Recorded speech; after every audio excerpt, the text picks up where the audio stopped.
ఒకప్పుడు తెలుసో తెలియకో అనేక మందికి కీడు చేసి ఉండొచ్చు, అనేక మందిని నష్టపరిచి ఉండొచ్చు, అనేక మందిని ఇబ్బంది పరిచి ఉండొచ్చు, అనేక మందిని గాయపరిచి ఉండొచ్చు, అనేక మందిని అవమానించి ఉండొచ్చు, అనేక మందిని దూషించి ఉండొచ్చు ప్లరా.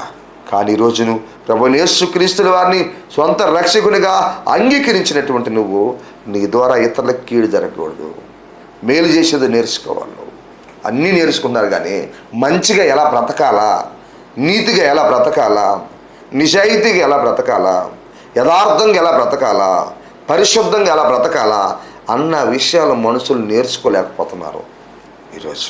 అందుకే యెషయా గ్రంథంలో కొన్ని మాటలు మనం చూస్తే, న్యాయము జాగ్రత్తగా విచారించుడి, దేవునికి మహిమ కలుగును గాక. మనం ఇతరులకి కీడు చేయకుండా మేలు చేయాలంటే మన జీవితాల్లో మొదట ఏం జరగాలంటే న్యాయమును జాగ్రత్తగా విచారించాలి.